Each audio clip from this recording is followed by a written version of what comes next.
شاید پرانے زمانے میں استعمال ہوتے تھے، پانی کے اندر ڈالا جاتا تھا تاکہ اس سے صفائی اچھی طریقے سے ہوتی تھی، جیسے آج کل صابن اور شیمپو استعمال ہوتے ہیں نا، پرانے زمانے میں یہ چیزیں استعمال ہوتی تھی۔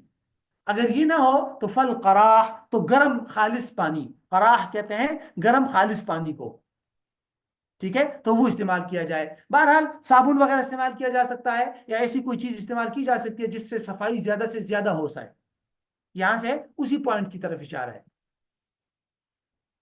ٹھیک ہے۔ اچھا جی، یہاں تک ہو گیا۔ اب اس کے بعد اب یہ دیکھیے، ایک منٹ، وغسل رأسه ولحيته بالختمیہ، ٹھیک ہے، اس کے سر کو، سر کے بالوں کو اور داڑھی کے بالوں کو دھویا جائے ختمی کے ساتھ۔ ختمی ایک قسم کی آپ یوں سمجھے کہ ایک قسم کی خوشبو ہوتی تھی جو پرانے زمانے میں، آج کل بھی اس کی جگہ صابن وغیرہ کام کر جاتے ہیں، تو اس لیے میل وغیرہ نکالنے کے لیے بھی ایک قسم کی خوشبو ہوتی تھی جو صفائی کے لیے استعمال ہوتی تھی۔ تو داڑھی اور سر کے بالوں کو ختمی سے دھویا جائے۔ وہ اس جا علی یساری، اور پھر اس میت کو اپنے لیفٹ سائڈ پر لیٹا دیا جائے، اسی چارپائی پر لیفٹ سائڈ پر لیٹا دیا جائے۔ اچھا، پھر فیغسل، اس کو غسل دیا جائے، مطلب اس کے اوپر جب آپ اس کو الٹے سائڈ پہ لٹائیں گے تو رائٹ سائڈ پر آپ پانی ڈالیں گے، ٹھیک ہے، رائٹ سائڈ پہ اتنا پانی ڈالے حتی یصل الماء الی ما یلی التخت منہ، کہ پانی پہنچ جائے اس کے نیچے تخت تک، یعنی جو اس کا لیفٹ سائڈ نیچے تخت پر ہے اس کے نیچے نیچے تک پانی پہنچ جائے، رائٹ سائڈ پر اتنا زیادہ پانی بہا دیا جائے۔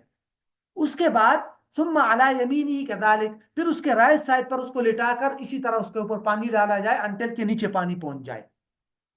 یہ طریقہ ہے، ٹھیک ہے۔ تو اسی کے ساتھ غسل مکمل ہو جائے گا، بس اضافی طور پر دو تین چھوٹے چھوٹے نکات ہیں۔ نمبر ایک، ثم اجلس مسندا الیہ، پھر اس کو کندھا دے کر یا ٹیک دے کر اس کو بٹھا دیا جائے، پھر اس کو کندھا وغیرہ دے کر، مسند کا مطلب ہوتا ہے سہارا دینا، ٹھیک ہے، اس کو ٹیک دے کر کچھ بٹھا دیا جائے۔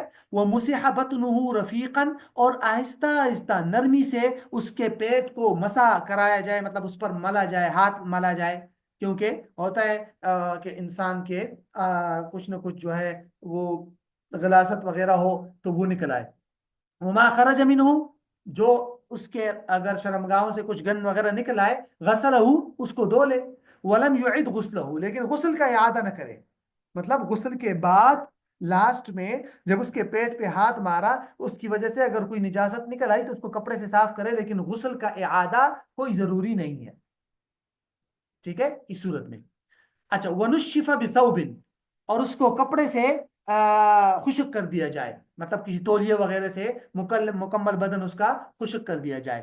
وجعل الحنوط على رأسه ولحيته، اس کے سر اور داڑھی پر حنوط کی خوشبو لگائی جائے، یہ بھی ایک خوشبو تھی، آج کل اس کے لیے مختلف قسم کی الگ خوشبو ملتی ہے، وہ لگا دی جائے۔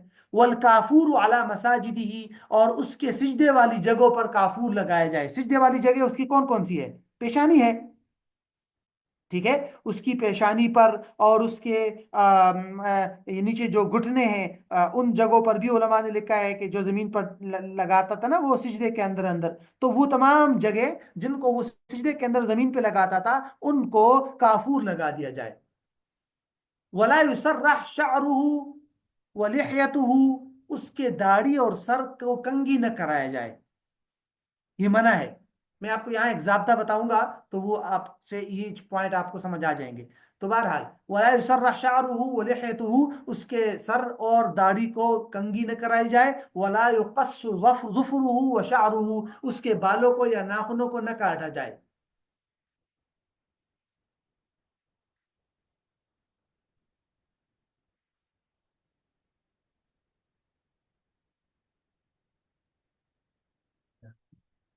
ٹھیک ہے، اب یہاں علماء نے ایک ضابطہ لکھا ہے کہ لا يفعل بالمیت ما هو للزینہ، لا يفعل بالمیت ما هو للزینہ، ہر وہ کام جو لوگ زندگی میں زینت اور خوبصورتی کے لیے کرتے ہیں وہ کام میت کے ساتھ نہ کیا جائے۔ اسی کی مثالیں ہیں یہ تینوں، سر کے کنگھی کرنا، داڑھوں کو کنگھی، داڑھی کو کنگھی کرانا، اس کو تیل لگانا، اس کے ناخنوں کو کاٹنا، اس کے بالوں کو کاٹنا، یہ ساری چیزیں دنیا میں انسان زینت کے لیے کرتا ہے، ٹھیک ہے؟ تو لا يفعل بالمیت ما هو للزینہ، یہ سارے کے سارے ممنوع ہے۔ اچھا، اب اس کا وہ ختم ہو گیا، یہاں سے کفن شروع ہو رہا ہے، ٹھیک ہے؟ کفن کی بحث۔ اب ذرا کفن کی بحث کے اندر مرد اور عورت کے کفن میں فرق ہے۔ پہلے تو یہ سمجھے کہ مرد کے لیے کفن کی 3 قسمیں ہیں۔ مرد کے لیے کفن کی 3 قسمیں ہیں: مسنون کفن، کفایہ، کفایہ کفن، کفن کفائی، کفنی کفائی، اور ضروری، کفنی ضرورہ، حالت ضرورت میں کفن۔ تو مرد کے لیے کفن کی 3 قسمیں ہیں، ٹھیک ہے؟ مسنون کفن ایک، کفنی مسنون نمبر 2، کفنی کفایہ نمبر 3، کفنی ضرورہ۔ مسنون کفن کیا ہے؟ 3 قسم کی چیزیں ہیں اس میں۔ نمبر 1، ازار، جو نیچے ہوتا ہے نا، تہبند جس کو بولتے ہیں ہمارے ہاں، تہبند، ٹھیک ہے؟ وہ عموماً نیچے پیر تک ہوتا ہے، ٹھیک ہے؟ ناف وغیرہ سے یا سینے وغیرہ سے لے کر وہ آخر تک۔ وہ قمیصن، ایک قمیص ہوتی ہے جس کو کرتا آپ بول سکتے ہیں، لیکن قمیص کے اندر یہ اصول ذہن میں رکھے، قمیص جو ہے اس میں جیب، آستینے اور یہ چیزیں نہ ہو، بس ایک کپڑا سا ہو جس کو قمیص کی طرز پر ہو اور اوپر سے گلے میں لٹکا دیا جائے، جو اس کے گلے سے لے کر نیچے قدموں تک ہو۔ وہ لفافتن، تیسری چیز ہے لفافہ، جس میں آخر میں میت کو لپیٹا جاتا ہے، بڑا۔ تو یہ 3 چیزیں کفن مسنون ہے: ازار، قمیص، لفافہ۔ اوکے جی۔ کفن کفائی کیا ہے؟ کفائی کا مطلب جو ضروری ہے، یعنی کہ جس سے کفایت ہو جائے گی اور کفن جو ہے اس کا حکم ادا ہو جائے گا، وہ 2 چیزیں ہیں: ازار اور لفافہ۔ قمیص اگر نہ ہو تو ازار کا مطلب وہی، وہ اوپر گردن وغیرہ سے لے کر پاؤں تک، اور پھر لفافہ یعنی مکمل بدن تک، ٹھیک ہے؟ یہ اس کو کہتے ہیں کفائی، کچھ صحابہ کرام سے یہ ثابت ہے باقاعدہ۔ اور ضرورتاً کا مطلب مایوجت، ضرورت کا مطلب ایسی سچویشن پیش آئی کہ وہاں کپڑے شپڑے کچھ بھی نہیں ہے، جنگل وغیرہ ہے، جہاد میں اس طرح کو موقع پیش آیا، میت دفنانی ہوئی، کچھ بھی نہیں ہے لوگوں کے پاس، تو ما یوجد، جو بھی مل جائے، کوئی بھی کپڑا مل جائے، 1 کپڑا مل گیا، 2 مل گئے، کوئی جتنا کپڑا مل جائے بس وہ کفنی ضرورت ہے، اس کو بولتے ہیں ما یوجد، کفنی ضرورت۔ اور طریقہ کیا ہے اس کے لپیٹنے کا جہاں تینوں موجود ہو؟ تو کہتے ہیں وَلُفَّ مِن يَسَارِهِ، کہ لیفٹ سائڈ سے پہلے لپیٹا جائے گا، ثم یمینی، پھر رائٹ سائڈ سے، وعقدہ، اور کفن کو گرہ لگا دیا جائے، ان خیف انتشارہ، اگر اس کے کھلنے کا خوف ہو۔ ویسے کفن کا جو طریقہ ہے نا، یہاں تو نہیں لکھا مرد کے لیے کفن کا طریقہ، لیکن کفن کا طریقہ وہی ہے کہ سب سے پہلے کفن اس کو کرتا پہنا، سوری، اس کو سب سے پہلے ازار پہنایا جاتا ہے، ٹھیک ہے؟ یعنی کہ پہلے یعنی آپ یوں سمجھے کہ لفافے کو سب سے پہلے زمین پر ڈالا جاتا ہے نیچے، اس کے اوپر پھر ازار ڈالا جاتا ہے، پھر میت کو کرتا پہنا کر اس کو اس ازار کے اوپر رکھتے ہیں، اور اس ازار کو لیفٹ اینڈ رائٹ سائڈ سے، رائٹ سائڈ کو اوپر اس کو لپیٹ لیا جاتا ہے، اور آخر میں جو لفافہ ہے اس کو باندھ دیا جاتا ہے، ٹھیک ہے؟ تو سب سے آخر میں لفافہ، اس کے اوپر ازار، اور سب سے پہلے قمیص ہوتا ہے۔ اچھا، عورت کے لیے جو کفن ہے وہ 2 قسم کا ہے، ٹھیک ہے؟ کفنی سنہ اور کفنی کفایہ۔ کفنی سنہ کے اندر 5 کپڑے ہیں عورت کے لیے۔ کتنے کپڑے ہیں؟ 5۔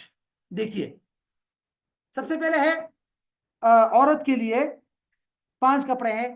ایک ہے درعن، قمیص سمجھ لے آپ، درعن قمیص، ازار وہی تہبند، خمار دوپٹہ، اوڑھنی چادر وغیرہ دوپٹہ، اور لفافہ، لفافہ بڑا، اور آخر میں خرقتن، ایک پٹی، آپ سمجھے، خرقتن پٹی۔ یہ 5 چیزیں ہیں، ٹھیک ہے؟ 2 لفافہ اینڈ خرقہ، خمار، ازار اینڈ درع، یہ 5 کپڑے عورت کے ہیں۔ اور یہ جو خرقہ ہے نا، کپڑا، یہ کس لیے ہوتا ہے؟ کہتے ہیں تربط بہا ثدییہا، اس سے عورت کے جو پستان ہیں ان کو باندھا جاتا ہے۔ اور جو عورت کا جو کفن کفائی ہے وہ 3 کپڑے ہیں: ازار، لفافہ اینڈ خمار، چادر۔ اب اس کا طریقہ کیا ہے؟ یہ نیچے انہوں نے طریقہ یہ لکھا ہے واضح الفاظ میں، عورت کو کفن پہنانے کا طریقہ۔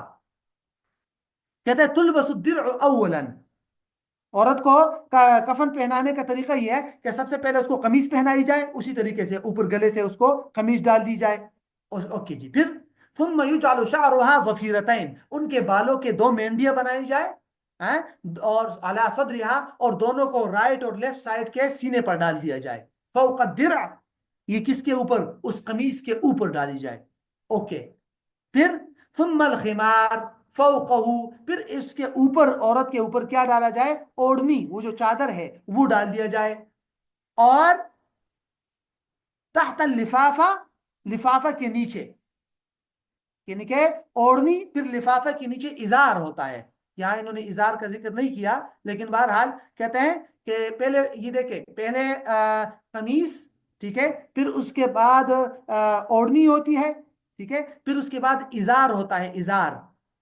دوسرے نمبر پر خمار، تیسرے نمبر پر ازار ہوتا ہے نیچے، ٹھیک ہے، اور آخر میں، سب سے آخر میں لفافہ ہوتا ہے. اور یہ جو خرقہ ہے اس کے ساتھ قمیص کے اوپر، قمیص کے اوپر اس کے جو پستانوں ہیں ان کو باندھا جاتا ہے. یہ طریقہ ہے. وَتُجَمَّرُ الْأَكْفَانُ أَوَّلًا وِتْرًا، اور کہتے ہیں پہلے کفنوں کو بھی دھونی دی جائے طاق مرتبہ، یعنی کہ ایک مرتبہ یا 3 مرتبہ خوشبو وغیرہ کی دھونی دی جاتی ہے تاکہ وہ دی جائے. اور یہ ہے. تو بہرحال اس کی جزیات کے اندر کچھ نہ کچھ علماء کے اختلافات ہیں، شافعیہ وغیرہ کے کچھ نہ کچھ باریک ہے، لیکن حنفیہ کے ہاں یہی طریقہ ہے، اور بہت ساری روایات سے یہ طریقہ ثابت ہے، تو اس لیے حنفیہ نے اسی کو اختیار کیا ہے. ٹھیک ہے. ورنہ تو کچھ طریقے کے اندر، کچھ باریکیوں کے اندر دیگر علماء کے کچھ اختلافات بھی ہیں، لیکن ان کی فی الحال ضرورت نہیں ہے. اور جب انسان تحقیق کرے تو پھر تحقیق کے موقع پر اس کو دیکھا جاتا ہے. اس کو انشاءاللہ پھر نیکسٹ کلاس کے اندر نماز جنازہ کو انشاءاللہ دیکھیں گے. کوئی سوال ہے تو وہ کر لیجئے. تو پھر